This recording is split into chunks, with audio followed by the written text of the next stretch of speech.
Hi guys. मेरे साथी लोग काफ़ी दिनों से बोल रहे थे कि एलडीसी डिपार्टमेंटल की एग्ज़ाम कब आएगी। तो गाइज उनके लिए सुनहरा ऑफर आ चुका है।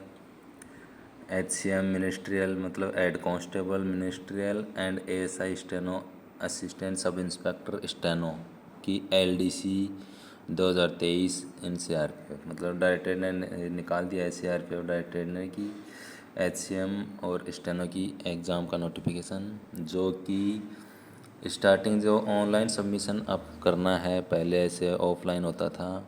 और तो ऑनलाइन इसका सबमिशन स्टार्ट होगा 10 मई से और क्लोजिंग डेट लास्ट रहेगी 31 मई 2023। तो गाइज ये इसका बीच में आपको सबमिट करना है। और एडमिट कार्ड कंप्यूटर बेस्ड जो एडमिट कार्ड जो है वो 15 जुलाई को आपको दे दिए जाएंगे। और जो कंप्यूटर बेस्ड एग्ज़ाम होगी इस बार डायरेक्ट वालों की भी ऐसे करवाई है और डिपार्टमेंटल वालों की भी ऐसे करवा रहे हैं कंप्यूटर बेस्ड टेस्ट, जो कि 22 से 28 जुलाई 2023 के बीच में होगी। और तो गाइज ये है गवर्नमेंट स्ट्रीम। इसमें केवल जो सीआरपीएफ या सीएपीएफ में जो भी कार्मिक सेवा कर रहे हैं वही इसमें एग्ज़ाम दे सकते हैं, डायरेक्ट वाले नहीं दे सकते। ये इसका रूल है। और जिसकी सर्विस 3 साल हो गई है सर्विस नौकरी करते करते वो इसमें दे सकते हैं, चाहे वो कांस्टेबल ट्रेडमैन हो, कांस्टेबल जीडी हो, हवलदार जीडी हो, इस एग्ज़ाम को अप्लाई कर सकते हैं। तो गाइज ये है, देखो, the central reserve police force will be conduct limited department. LDC का मतलब limited departmental competitive exam for recruitment serving personnel of CRPF for the post of assistant sub inspector steno and head constable ministerial as per the recruitment rule formulated and the Ministry of Home Affairs। तो guys ये बोल रहा है कि departmental exam में जो CRPF के serving personal हैं जो सर्विस कर रहे हैं उन्हीं के लिए एग्ज़ाम है, जिसमें सीआरपीएफ एएसआई स्टेनो और हेड कांस्टेबल मिनिस्ट्री। तो गाइज इसमें क्या है, पहले आपका कंप्यूटर बेस्ड एग्ज़ाम लिया जाएगा, उसके बाद आपका टाइपिंग टेस्ट लिया जाएगा। टाइपिंग टेस्ट जो क्लियर कर लेगा उसका पीएसटी मतलब फिजिकल स्टैंडर्ड टेस्ट। और जब पीएसटी जिसका हो जाता है उसके बाद उसका डॉक्यूमेंट्स वेरिफिकेशन होता है। गाइज जब कांस्टेबल में भर्ती होता है तब भी डॉक्यूमेंट्स वेरीफाई होता है और फिजिकल होता है, और इसमें भी फिजिकल होता है। नॉर्मल होता है, इतना ज़्यादा नहीं जैसे डायरेक्ट वालों का होता है वैसे होगा। डॉक्यूमेंट वेरिफिकेशन के बाद होगा मेडिकल टेस्ट। मेडिकल टेस्ट में जो क्वालिफाई हो जाएंगे उन्हीं के लिए ये सिलेक्शन होंगे। और तो उसमें क्या है, आपको application will be accepted through, केवल अप्लीकेशन ऑनलाइन इस मोड में एक्सेप्ट होगी, बाकी एप्लीकेशन वैसे नॉर्मल ऑफलाइन में नहीं अलाउड की जाएगी। कंप्यूटर बेस्ड जो एग्ज़ाम रहेगा वो इंग्लिश हिंदी दोनों में रहेगा। इंग्लिश हिंदी दोनों में दो भाषा में रहेगा। और skill test, physical standard test, PST, documents verification ये आपको पहले बता दिया। डिटेल मेडिकल से रिव्यू मेडिकल टेस्ट भी होता है, जो जिसका सही से मेडिकल उस टाइम कुछ प्रॉब्लम होती है थोड़ा बहुत वेट वगैरह की, तो उसका रिव्यू मेडिकल करवा देते हैं, वो टाइम शेड्यूल किया जाएगा बाद में। उसके बाद सर्टिफिकेट वगैरह आपको qualified candidate the verification will be carried out. उसके बाद इसका टाइम जब डॉक्यूमेंट्स वेरिफिकेशन हो जाएगा उसके बाद उसका फाइनल रिज़ल्ट डिक्लेयर करने के लिए कंप्यूटर बेस्ड जो एग्ज़ाम रहेगी, जो क्वालिफाई करेंगे सभी में उन्हीं का ये निकाला जाएगा result, final result. Admit card आपको लेने के लिए सीआरपीएफ की रिक्रूटमेंट साइट पे जाना पड़ेगा।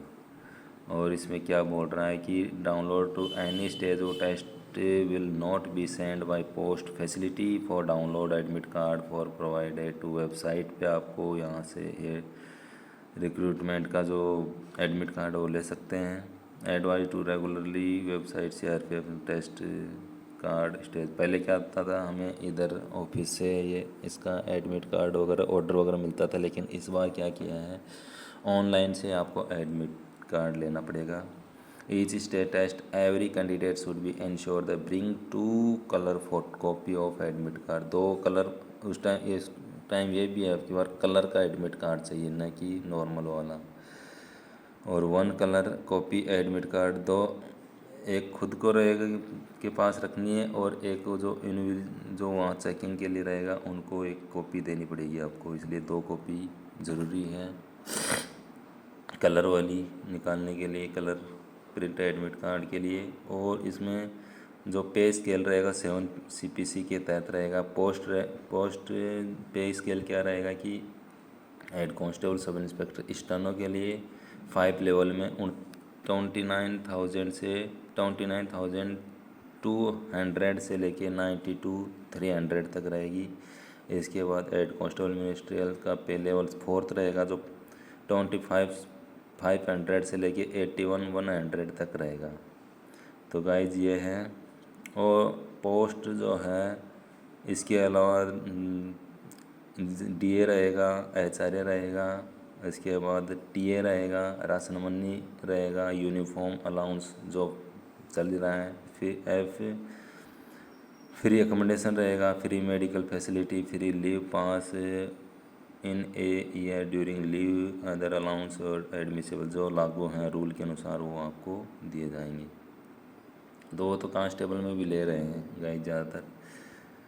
तो इसमें स्टेनो के लिए क्या किया है, अनरिजर्व के लिए 21 पोस्ट हैं, SC के लिए 4 पोस्ट है और ST के लिए 2 पोस्ट, टोटल स्टेनो के लिए 27 पोस्ट हैं। हेड कांस्टेबल मिनिस्ट्रियल के लिए 173 अनरिजर्व के लिए हैं, SC के लिए 34 हैं, ST के लिए 17, मतलब 224 टोटल वैकेंसी निकाली गई है। तो guys the vacancy tentative change भी हो सकता है, मतलब वैकेंसी कम ज़्यादा की जा सकती हैं और CRP वेबसाइट पे अपलोड कर दी जाएंगी। जो सेलेक्टेड कैंडिडेट रहेगा वो कहीं का भी हो सकता है इंडिया में, लेकिन CRP में से नौकरी कर रहा हो। इसमें क्या रहेगा, reserve of schedule caste SC ST tribal extend central government orders, इन जो SC ST के उनके लिए कुछ रियायत दी गई है। तो एलिजिबल क्या है, ASI स्टेनो के लिए हेड कांस्टेबल जनरल ड्यूटी होना चाहिए। मैं पहले आपको बताया था कौन कौन इसमें एग्ज़ाम दे सकते हैं, फिर भी मैं एक बार बता देता हूँ। जो गवर्नमेंट जो ड्यूटी कर रहे हैं CRPF में, जैसे कि स्टेनो के लिए कौन कौन रहेगा, हेड कांस्टेबल जनरल मतलब हेड कांस्टेबल हवलदार GD, हेड कांस्टेबल मिनिस्ट्रियल भी इसमें दे सकता है और हेड कांस्टेबल जनरल ड्यूटी दे सकता है, कांस्टेबल ट्रेडमैन भी दे सकता है, कांस्टेबल दफ्तरी भी ये एग्ज़ाम स्टेनो वाले दे सकता है। उसके बाद HCM में कौन दे सकता है, head constable general duty, constable general duty दे सकता है, कांस्टेबल ट्रेडमैन दे सकता है और कांस्टेबल दफ्तरी इसमें एग्ज़ाम दे सकता है HCM में। लेकिन बस स्टेनो और HCM का यही फ़र्क कि स्टेनो वाली में हेड कांस्टेबल मिनिस्ट्रियल दे सकता है और इसमें हेड कांस्टेबल मिनिस्ट्री पहले रहेगा तो कहाँ से एग्ज़ाम देगा। इसके बाद कांस्टेबल ट्रेडमैन में कौन कौन रहेगा, कारपेंटर, मोची, tailor, brass band, pipe band, gardener, bugler, painter, cook, water carrier, barber, hair dresser, washerman, women, सफाई कर्मचारी, peon, SK, ministerial, France and library assistant, attendant, ये इस एग्ज़ाम दे सकते हैं। उसके बाद जिस कार्मिक को have completed 5 years combined regular serving in constable and और head constable grade including basic training on last date of application, जब उसकी लास्ट अटेस्टेशन मतलब पासिंग आउट के लास्ट डेट से उसको 5 years कंप्लीट हो गए हों, must have good record during entry service, उसके जो सर्विस रिकॉर्ड है उसमें गुड रिकॉर्ड होना चाहिए और मिनिमम गुड अपार 5 लास्ट 5 साल का इसका गुड अपार चाहिएगा। अपार last 5 years should be considered which may be 4, 3 अपार आर मोर इन नंबर। अपार grading respect of recruit who have passed 44 weeks of basic training और ट्रीटेड एज गुड, जो पासिंग आउट हुआ था रिक्रूटी का 44 week का पासिंग आउट करके और उसका गुड रहा है रिकॉर्ड तो वो अप्लाई कर सकता है।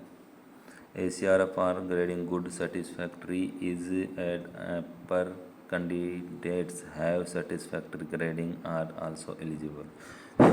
सेटिस्फैक्ट्री भी एलिजिबल हो सकता है, से इसमें बोल रहा है। तो कैंडिडेट हैविंग एडवर्स रिमार्क अपार पार्ट अपार of 5 years not eligible appearing in LDC।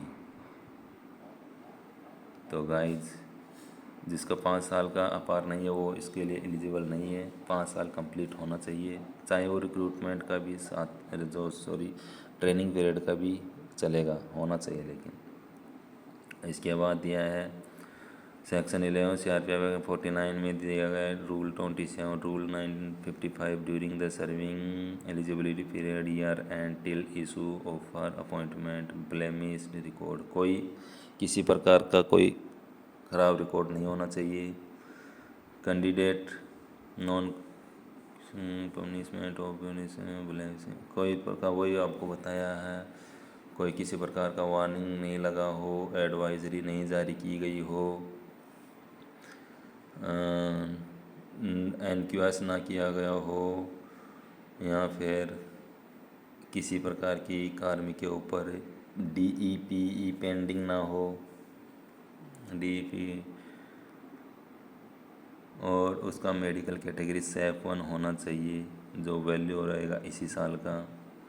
और NOC head of office annexure 2 जो दिया गया है वो NOC उसके साथ अपलोड करना पड़ेगा फॉर्म के साथ। Hard copy NOC will be verified at the, जब डॉक्यूमेंट्स वेरीफाई होगा उसी टाइम NOC को भी वेरीफाई किया जाएगा। तो गाइज एज लिमिट इसमें रहेगा, अपर एज लिमिट ज़्यादा रहेगा LDC के लिए 40 years. Closing date receipt application 31/5 तक 40 ईयर्स होना चाहिए। और candidate should not be born, और कैंडिडेट का जन्म 1/6/1983 से पहले का नहीं होना चाहिए। उसके बाद रिलैक्सेशन के लिए 5 ईयर्स का, जैसे SC/ST कैंडिडेट हैं उनको ये 5 ईयर्स का छूट दिया जाता है। उसके बाद date of birth candidate online application form and the same recorded in the ministerial secondary exam certificate will be accepted by. ये बोल रहा है कि जो 10th और 12वीं की एग्ज़ाम जो क्लियर किया है वो सर्टिफिकेट उस टाइम वेरीफाई करवाना होगा, वो तो होता ही है। लेकिन ज़्यादातर के डॉक्यूमेंट्स सर्विस रिकॉर्ड में जमा है तो उनको थोड़ा निकलवा लें, क्योंकि वेरिफिकेशन हो चुका होगा, 3 साल पे वेरिफिकेशन हो जाता है। सर्टिफिकेट फॉर्मेट कैंडिडेट हुए considered against reserved vacancy age relations must be requesting certificate the competent authority. अगर एज का कुछ है तो अपना सर्टिफिकेट देगा। SC/ST status will not be entered and there under applicable will be, जिसका जो बोल रहा है अनरिजर्व जो कैंडिडेट हैं उनको SC/ST का जो कैटेगरी है उसमें एक्सेप्टेड नहीं किया जाएगा। उसके बाद education qualification on closing date of that is 31 मई तक candidate must be passed intermediate. जिस कैंडिडेट ने 31 मई से पहले 10th क्लास के लिए 12th क्लास +2 क्लास पास कर लिया है वही इसके लिए एलिजिबल रहेगा। 2 और 3 year diploma certificate in technical education done after 10th class will not be considered equal. जैसे हम दिखा देते हैं 3 ईयर्स का मेरे पास ये डिप्लोमा है, एजुकेशन किया है, टेक्निकल का है, वो नहीं चलेगा, +2 पास होना ज़रूरी है। जैसे कई बार होता है हम 10th क्लास कर लेते हैं उसके बाद सर्टिफिकेट बनवा लेते हैं या कोई टेक्निकल काम करते हैं वो हम दिखाते हैं तो वो नहीं चलेगा। कैंडिडेट डिक्लेयर्ड क्वालिफाई कंप्यूटर, जो कंप्यूटर को क्वालिफाई होंगे उनके marks certificate original show marksheet provisional degree and proof having to एक्यू minimum education qualification failing candidate shoes भी कैंडिडेट्स विल बी कैंसल्ड। इसके बाद गाइज ये अप्लाई स्टेप आपको यहाँ अप्लाई क्या करना है, application must be submitted online mode, केवल एप्लीकेशन ऑनलाइन मोड रहेगा। Details instruction of submission of application please refer to annexure 1 of advertisement. Annexure 1 जो रहेगा एडवर्टाइजमेंट का। Candidate can be apply be post rate provide the fulfil prescribed eligibility candidate, जो eligible candidate जो ऊपर दिखाए गए बताए गए उस अनुसार वो CRPF के पोर्टल पे जाके 10 मई से 10:00 बजे, टाइम भी दिया है इसमें देखो, 10 मई से 10:00 बजे से लेके 31 मई टिल 2355 आवर्स तक अप्लाई कर सकते हैं। क्लोजिंग के बाद कोई इसमें डिस्कशन नहीं होगा और CRPF की वेबसाइट से ये करना है आपको। उसके बाद CRPF नोट भी इसके बाद CRPF रिस्पॉन्सिबल नहीं रहेगी कि आप कंट्रोल रूम में फ़ोन करो या ये करो। Before submission of the online application candidates must check that they filled correct details. जो कैंडिडेट हैं अपना ऑनलाइन पहले चेक करें एप्लीकेशन अप्लाई करने से पहले। Exam city computer based exam कहाँ का रहेगी ये इसमें दे दिया। सिटी कहाँ कहाँ रहेगी देखो, पहला रहेगा रायपुर, दूसरा रहेगा जम्मू, फिर प्रयागराज, दिल्ली, बिलासपुर, श्रीनगर, हैदराबाद, कोलकाता, गुवाहाटी, गांधीनगर, चेन्नई और अजमेर, इम्फाल और पटना। केवल यही जगह पे जो दिया गया 15 जगह यहीं पे एग्ज़ाम कंडक्ट करवाया जाएगा। और इसके बाद बोल रहा है कि टेस्ट सिटी वंस ऑप्शन केवल एक ही ऑप्शन रहेगा, not be change under any. मतलब जो एग्ज़ाम का जो एक और सिटी भरोगे जहाँ आपके पास है, आप जहाँ रहते हो या जो नियर आपको लगता है कि हाँ मैं पहुँच सकता हूँ वहाँ का आप सिटी करें। और उसके बाद आप कुछ चेंज नहीं कर सकते उस एग्ज़ाम की जगह को, आपको वहीं पे एग्ज़ाम देना पड़ेगा उसी सेंटर पे। आपको दूसरी जगह इसको एक्सेप्ट नहीं किया जाएगा। ये आपको एग्ज़ाम शेड्यूल बता ही दिया है कैसे क्या होना है। पहले टेस्ट होना है, फिर स्किल टेस्ट होना है, फिर फिजिकल स्टैंडर्ड, फिर मेडिकल होने आपको बता दिया है। कंप्यूटर बेस्ड टेस्ट में इस बार नेगेटिव मार्किंग भी गाइज कर दी गई है, पिछली बार पहले नहीं था। तो डिपार्टमेंटल में the computer based test will be considered there 1 paper with 100 number का पेपर रहेगा, 100 नंबर का पेपर रहेगा, 90 मिनट रहेंगी। इसमें ऑब्जेक्टिव टाइप क्वेश्चन भी है। तो गाइज टेंटेटिव डेट कंप्यूटर ये आपको बताया दिया 22 से 28 जुलाई 2023 तक रहेगा। हिंदी लैंग्वेज के ऑप्शनल हैं 25। जो हिंदी जानते हैं वो हिंदी में, और जिसका इंग्लिश लैंग्वेज रहेगा ये ऑप्शनल है वो 25 मार्क्स का रहेगा, 25 मार्क्स का। फिर जनरल एप्टीट्यूड रहेगा, जीके रहेगा 25 मार्क्स का, जनरल इंटेलिजेंस रहेगा 25 मार्क्स का, क्वांटिटी एप्टीट्यूड रहेगा 25 मार्क्स का। तो टोटल 90 मिनट आपको मिलेगा, 100 मार्क्स रहेगा। तो थोड़ा स्पीड से करना है, मतलब थोड़ा स्पीड से आपको करना पड़ेगा तभी 90 मिनट में 100 मार्क्स कर सकते हैं। लगभग 1.25 मिनट एक को आपको देनी पड़ेगी, सॉरी 100 मिनट नहीं, 1.25 मिनट के आसपास से आपको देना पड़ेगा एक क्वेश्चन को। Section BCD will be set of bilingual, मतलब बाईलिंगुअल रहेगा। जनरल एप्टीट्यूड, जनरल इंटेलिजेंस और क्वांटिटी एप्टीट्यूड ये बाईलिंगुअल रहेंगे। उसके बाद ऑब्जेक्टिव मल्टीपल चॉइस, ऑब्जेक्टिव मतलब ये हिंदी इंग्लिश वाला जो है वो मल्टीपल चॉइस है। और इस बार नेगेटिव मार्किंग देखो guys, 0.25 marks for each wrong answer, candidate are there for each wrong answer. इस बार 25 मार्क्स कर दिया है माइनस मार्किंग का, नेगेटिव मार्किंग, जो एक बहुत ही बड़ा घाटा है, प्रॉब्लम है। इसके बाद the date centre inform to candidate, admit card के लिए download from the website CRPF की, और आपको SMS ईमेल के माध्यम से भी आपको बता दिया जाएगा कि आपका ये डाउनलोड कर सकते हैं। मार्क्स स्कोर कैंडिडेट वो CBT will be normalised issues है, नॉर्मलाइज स्कोर CBT से भी आपको ये स्कोर। इसमें मेन है आपको टाइपिंग क्लियर होना चाहिए, objective management link salary CRPF website 2-3 days conduct answer objection living objection limitation answer key should be, मतलब टाइम टाइम से अपना ये करते रहेंगे आंसर की वगैरह provide. Skill test typing HCM short ASI only so those candidate who qualify CBT should be called from next stage recruitment that is skill test. ये आपको पहले बता दिया गया है। इसमें स्किल टेस्ट में क्या रहेगा, स्टेनो के लिए डिक्टेशन दिया जाएगा 10 मिनट्स में 80 वर्ड्स पर मिनट आपको डिक्टेशन दिया जाएगा। फिर उसका transcription time 50 minutes in English और 65 minutes in Hindi on computer पे आपको ये करना है। उसके बाद skill test on computer head constable ministerial के लिए क्या रहेगा, English typing minimum speed 35 words होना चाहिए कंप्यूटर पे क्या है।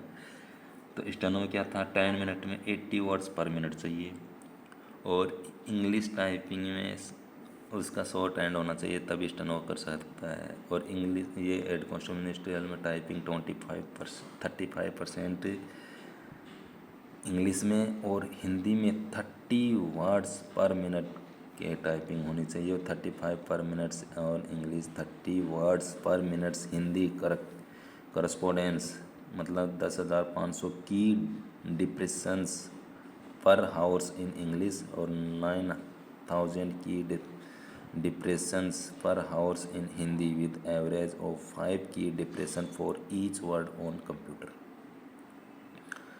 तो guys skill test typing will conduct done only computer base. ये डन होने के बाद आपको स्किल टेस्ट डन होने के बाद आपको decided department skill test will be qualified nature and no marks will be awarded from that skill test.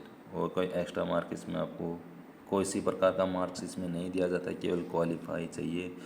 और आपको बता देगा टेस्ट के बारे में सबसे महत्वपूर्ण चीज़ क्या है, skill test in Hindi shall be conducted only on Remington कैल जेल की लियंग और मंगल फॉन्ट स्पेसी ऑफ मंगल फॉन्ट। ये जो मंगल फॉन्ट है थोड़ा है हार्ड पड़ता है लेकिन अच्छा है, ये मंगल फॉन्ट में ही होगा, न कि कुरुति में, न अन्य लैंग्वेज हिंदी वाला जो है इस मंगल फॉन्ट में ही होगा, जो आप डाउनलोड भी कर सकते हैं। वेबसाइट पे मिल जाएगा CRPF रिक्रूटमेंट की वेबसाइट पे, वहाँ से आप डाउनलोड कर सकते हैं इसका font.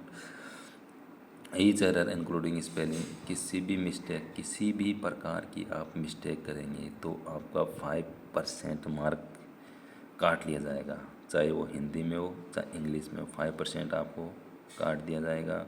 Each mistake beyond 5% of the permissible limit 10 words will be subtracted deducted from the total words typing of he conducted assigned to actual typing speed। तो गाइज 5% का मतलब 10 वर्ड आपके इसमें से काट दिए जाएंगे। 5% 10 मिस्टेक आपकी एक्सेप्ट की जाएगी, उसके बाद एक्सेप्ट नहीं की जाएगी 10 से ऊपर। तो will be test stenography hand short hand test and mention to skill test. तो गाइज इसमें ये department use the typing mode of shall be allowed noting typing dedication long hand. तो guys no request to retest, ये आप request नहीं कर सकते कि आपको दोबारा से टेस्ट दिलाया जाए, ये नहीं चलेगा। और 40 mistakes which is 5% of words, steno के लिए 40 मिस्टेक्स वो चल सकता है 5%, क्योंकि 800 वर्ड उसको 10 मिनट में करने हैं, इसलिए इसके लिए 40 मिस्टेक। और अब अगर 40 मिस्टेक से अब वो करता है तो उसको फेल्ड कर दिया जाएगा। और गाइज इसके बाद जब यह हो जाता है स्किल टेस्ट हो जाता है, उसके बाद फिज़िकल में क्या रहेगा, फिज़िकल में आपको बता दें फिज़िकल दोनों का होगा, ASI स्टेनो का भी होगा और हेड कांस्टेबल का भी होगा। मेल कैंडिडेट के लिए क्या रहेगा, हाइट रहेगा 165 और चेस्ट रहेगा 77 टू 82 तक सेंटीमीटर। कैंडिडेट फॉल्स जो गोरखा वगैरह हैं जिनको छूट है, जम्मू कश्मीर वगैरह लद्दाख के हैं, उनके लिए 162.5 हाइट रहेगी, 77 से चेस्ट वही रहेगा। All candidate belong to the ST candidate के लिए भी 162.5 है, लेकिन इनको सीने में थोड़ा छूट मिलेगा 76 से लेके 81, मतलब 1%, 1 सेंटीमीटर का इनको छूट है। फीमेल कैंडिडेट के लिए 155 से लेके 155 रहेगा ये, मतलब उनका नेक्स्ट वाला नहीं रहेगा। फीमेल कैंडिडेट की जो गोरखा, मणिपुर, त्रिपुरा वगैरह के लिए हैं उनको लिए 150 हाइट ओनली चेक की जाएगी। और all female candidate belong ST जो कैंडिडेट है उनके लिए भी, महिलाएं हैं उनके लिए भी 150 हाइट चाहिए।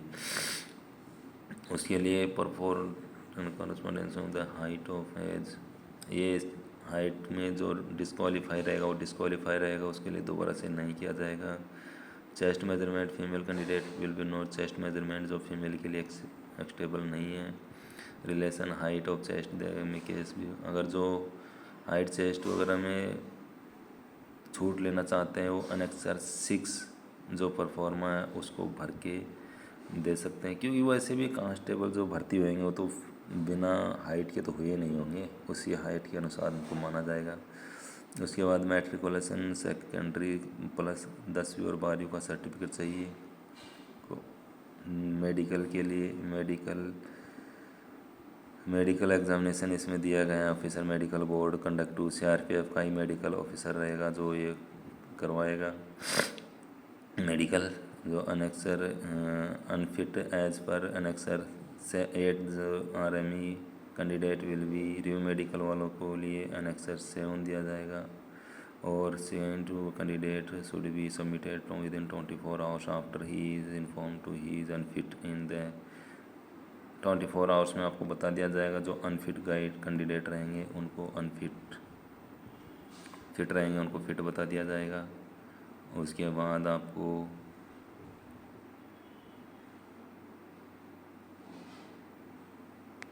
ये CBTY गाइडलाइन दोबारा से आ गई है गाइज। ये है आपकी education, date of birth, certificate on proof the date of birth उसमें आपके सर्टिफिकेट में देखी जाएगी +2 वाले में। उसके लिए आपको क्या करना पड़ेगा, मिनिमम क्वालिफाई मार्क्स और कंप्यूटर बेस्ड जो एग्ज़ाम है उसमें मिनिमम क्वालिफाई एग्ज़ाम अनरिजर्व के लिए 40% है, SC/ST के लिए 35% जो है एग्ज़ाम मार्क्स लाना कंपलसरी है कंप्यूटर बेस्ड एग्ज़ाम में। फिज़िकल टेस्ट जो रहेगा उसमें नॉर्मली आपको क्वालिफाई करना है।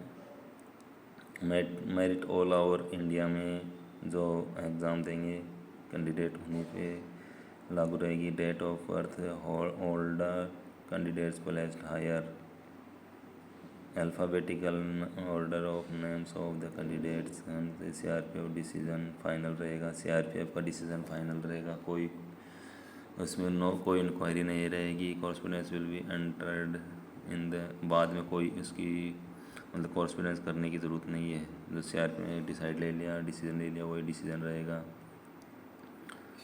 इसमें क्या गया, taking away any test related material use as wrong seat CRPF copy admit card typing material ETC from the test है passing on the unauthorized person during the candidate of test 2 years departmental period living the test venue and information during the test 2 years। ये guide इसमें instruction दी गई हैं, ये आराम से आप पढ़ सकते हैं। Courts judicial any disputed regarding recruitment will be just subject court tribunals having justify, ये कोर्ट के लिए कुछ इंस्ट्रक्शन दिया गया है, इंपॉर्टेंट इंस्ट्रक्शंस हैं। और उसके बाद candidate advise through the following very carefully, candidate को जब ये फॉर्म अप्लाई करना है उस टाइम ये इंस्ट्रक्शन दिए गए उनको केयरफुली पढ़ के ही अप्लाई करना है। तो ये गाइज ये थोड़ा पढ़ लें। ज़्यादातर जो ऊपर बता दिया गया है गाइज वही है, जैसे अप्लाई विद ब्लरिंग इलिंग, जो ब्लरिंग फोटोग्राफ रहेगा सिग्नेचर रहेगा वो नहीं चलेगा। एप्लीकेशन अन सक्सेसफुली सबमिट, जब आपकी जो फॉर्म है वो सक्सेसफुली सबमिट हो गया तभी आपका ये माना जाएगा ये सबमिट आपने कर दिया है। ID प्रूफ के लिए आप फ़ोटोग्राफ वाला ID प्रूफ होना चाहिए आपका, पासपोर्ट साइज़ का आपका। इसके बाद केस फेक, किसी प्रकार का कोई एप्लीकेशन फेक नहीं चलेगा। फ़ोटो दूसरा चेंज कर दे तो नहीं चलेगा, रिजेक्ट कर दिया जाएगा। सिग्नेचर अगर ब्लर रहा फ़ोटो मोबाइल का नहीं चलेगा तो उस फ़ोटो कैमरे का ही चलेगा।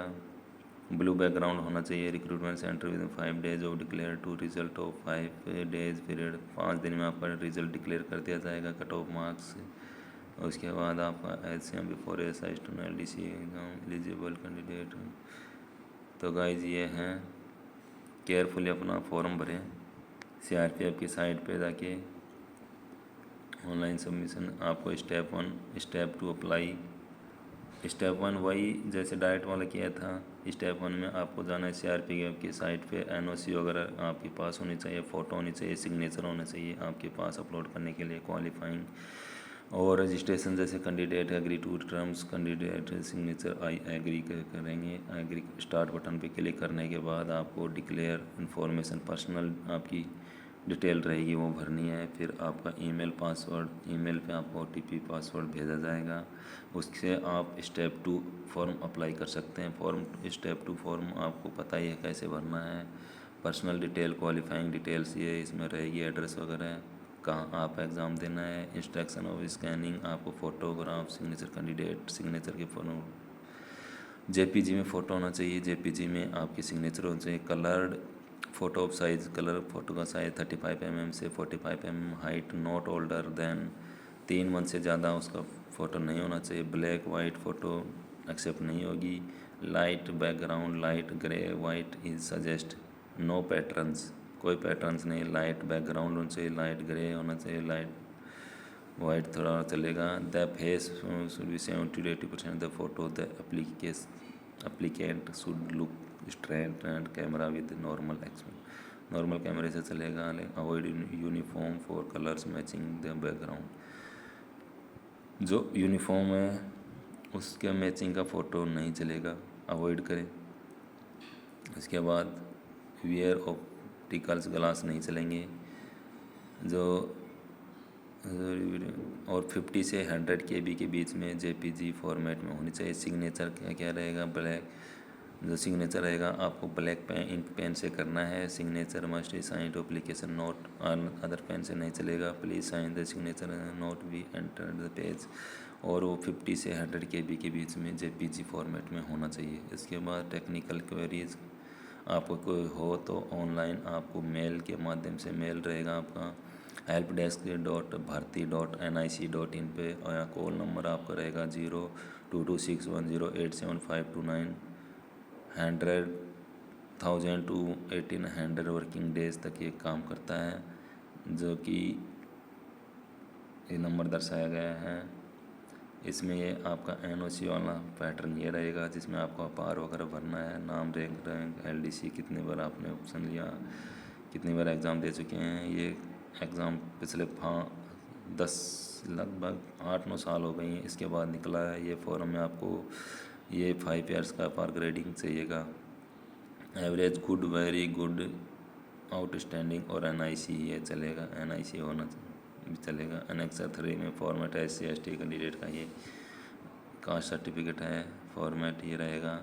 उसके बाद अगर किसी प्रकार रिलेशन चाहिए हाइट और चेस्ट में, तो ये वाला आपको डिस्ट्रिक्ट मजिस्ट्रेट, सब डिवीज़न तहसीलदार से भरा हुआ होना चाहिए। इसके बाद ASI steno LCM 2022 memorial unfit rank cadres, ये अनफिट रैंक के लिए फॉर्म दिया गया है, रिसीव्ड रिजल्ट मेडिकल। तो गाइज आज का यही था अपना वीडियो। तो ये मोटिव था मेरा कि सभी जवानों को इसके बारे में पता चले। तो गाइज अगर मेरा वीडियो अच्छा लगे, इसमें जानकारी कोई कमी रह गई हो तो मुझे कमेंट में बताएं क्या आपको इसमें और जानना है। और मैंने ज़्यादातर जानकारी दे दी है, अगर फिर भी आपको लग रहा है कि मुझे इस बारे में जानकारी चाहिए तो इसमें आप कमेंट कीजिएगा। और अगर मेरा वीडियो अच्छा लगे तो लाइक, शेयर, सब्सक्राइब ज़रूर कीजिएगा गाइज। तो ऐसे ही मैं आपको नई नई वीडियो देता रहूँगा guys. Thank you guys, bye, have a nice day.